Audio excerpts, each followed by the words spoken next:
நானும் எங்கள் அத்தையும் கார்டனில் உட்காந்து தண்ணி விட்டுட்டு நாயம் பேசிகிட்டு இருந்தோம். பழம் பாருங்கள், சீத்தாப்பழம் ஒன்று நல்லா பழுத்திருந்தது. சும்மா நல்ல ஒரு பெரிய பழம்னே இருக்குது. இதை நேற்றே நான் பார்த்துட்டு ஒரு லேசாக பழுத்திருந்தது. இன்னைக்கு கொஞ்சம் நல்லாவே பழுத்துருச்சு. அதை எடுத்தாங்க.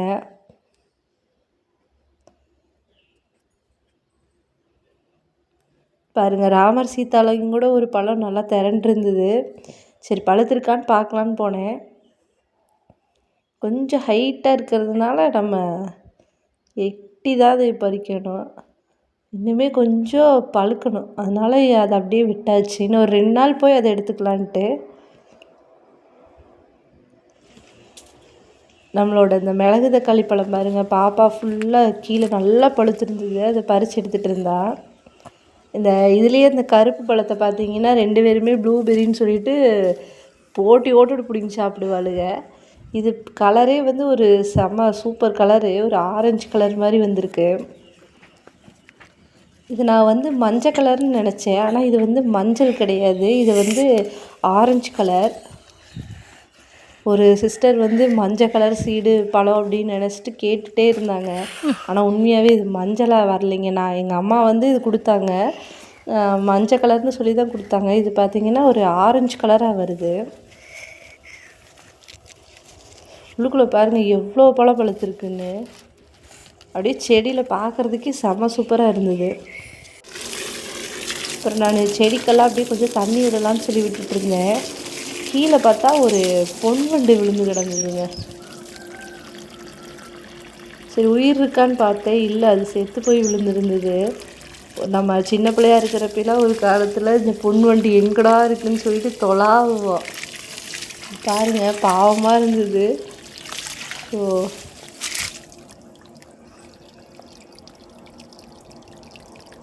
அப்புறம் நம்ம வாழை மரத்தில் ஒரு தார் வந்து கொஞ்சம் திரண்டிருந்தது. அதை அப்படியே போய் வெட்டிட்டு வந்துடலான்னு சொல்லிட்டு போனேன்.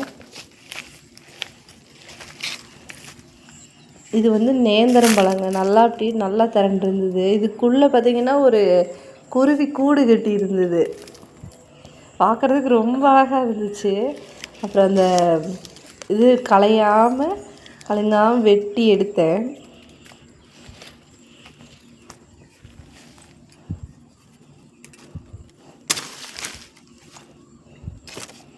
இந்த கூடு அவ்வளோ அழகாக பின்னி ரவுண்ட் ஷேப்பில் வச்சுருந்தது. இதுக்குள்ளே முட்டையெல்லாம் எதுவும் இல்லை, குஞ்சு பொறிச்சு போயிடுச்சு போல் இருக்குது. இதுக்கு முன்னாடி கூட ஒரு தாரில் இருந்தது, அதில் பார்த்திங்கன்னா முட்டை இருந்தது. சரியான ஒரு கலர்ஸ், நல்ல ஒரு ப்ளூ கலராக இருந்தது முட்டை. இது எந்த குருவியோடதுன்னு தெரில. அப்புறம் இந்த கூட்டை வந்து அப்படியே எடுத்துக்கொண்டு போய் நம்ம மரத்தில் வச்சிடலான்னு சொல்லிட்டு எடுத்துகிட்டு வந்தேன். அப்படியே இந்த ராமர் சீதா மரத்தில் அப்படியே அழுங்காமல் வச்சுட்டு. ஆனால் இதில் குருவி வந்து தங்குமா என்னன்னு தெரியாது, ஆனால் இருந்தாலும் சரி அழகாக இருக்கேன்னு சொல்லிட்டு கொண்டு வந்து வச்சுருந்தேன். அப்புறம் நம்ம வாட்டர் ஆப்பிளில் பாருங்கள் நிறைய பூ வந்துகிட்டே இருக்குது.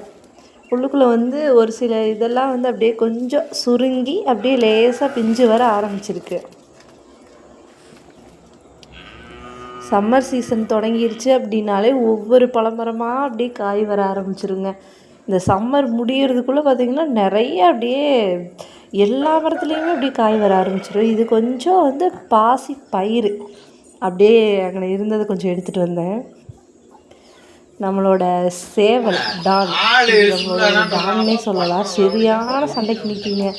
இருக்கிற அத்தனை சேவலையும் ஓட விரட்டு.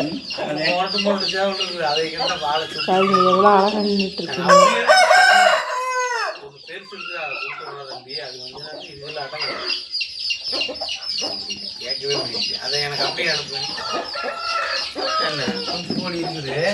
இந்த வீடியோ அவ்வளோதாங்க. நம்ம வீடியோ உங்களுக்கு பிடிச்சிருக்கு அப்படின்னா கண்டிப்பாக லைக் பண்ணுங்கள். நம்மளோட வீடியோஸ் எல்லாத்தையுமே வந்து பாருங்கள், சப்போர்ட் பண்ணுங்கள் நம்ம சேனலுக்கு. அவ்வளோதாங்க. பை சொல்லி